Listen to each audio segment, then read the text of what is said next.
Welcome to Franchise Empires.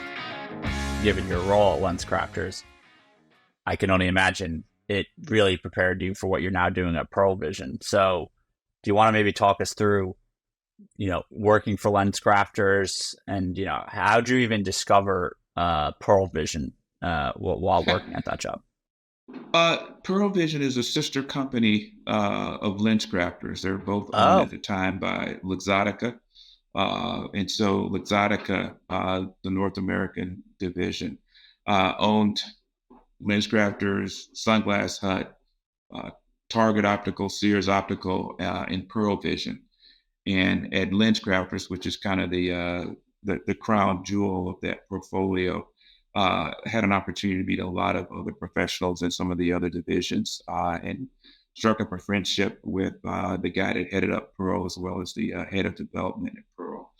And they started talking about these opportunities that they were looking for. They were classifying as super franchisees. I was intrigued, but not necessarily that interested.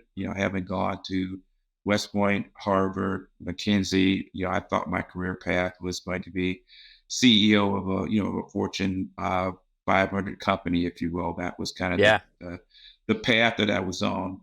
Even though my parents were both entrepreneurs in South Georgia, I just thought, I invested this time and energy on this path, and I'm going to see it through to that corner office, I should say, with the CEO title, and it did not work out that way. I was passed over for a promotional opportunity at Lenscrafters, and it kind of knocked me on my backside a little bit, and made a decision that I was going to do something entrepreneurial. I talked about it with my wife, and at that time, the Pearle opportunity was still on the table. So I reached out to 10 or 11 of my West Point football teammates and classmates, and we raised about $2 million and started West Point Optical at the time, and approached Pearle about buying 10 locations in Ohio, 10 corporate locations that they were converting to franchise locations. And so we closed on our first 10 stores in June of 2014.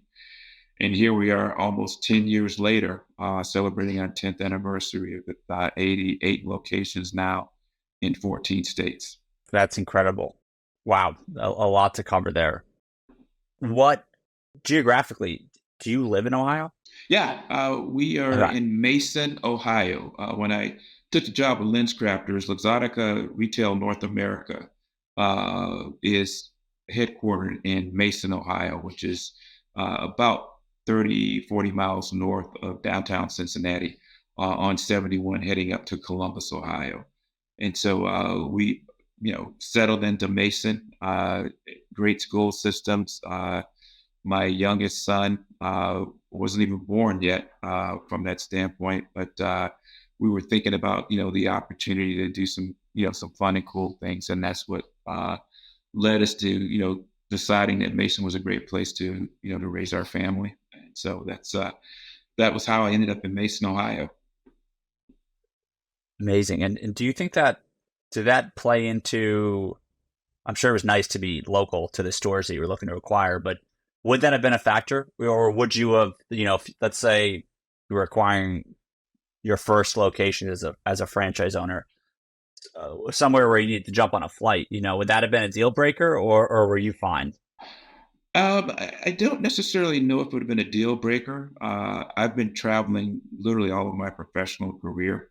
In the military, obviously, traveled all over the world. So Yeah. didn't have an aversion to travel, but obviously starting an entrepreneurial venture, the ability to hop in a car and be at any one of those stores at the most in 3 hours was a definite strong advantage, and especially given weekends, the importance of weekends, specifically Saturdays in retail optical, having the ability again, if the worst thing happened, to hop in a car and be there within 3 hours.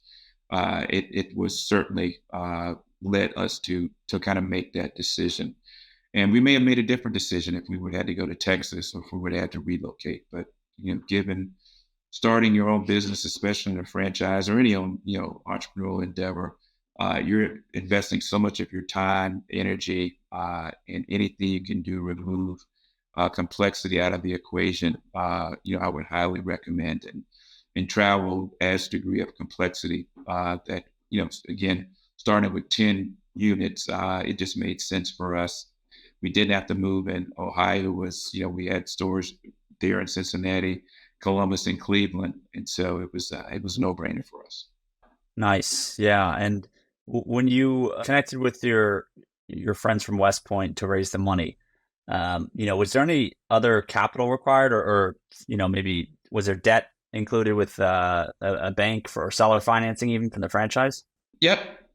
Yeah, there was a bank loan. We did an SBA with Bank of America, a West Point graduate, not my classmate, but we were there around the same time.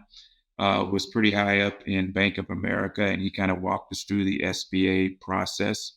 And we were able to secure an SBA loan combined with the money that we raised. And that's how we financed the acquisition. Okay. Very cool.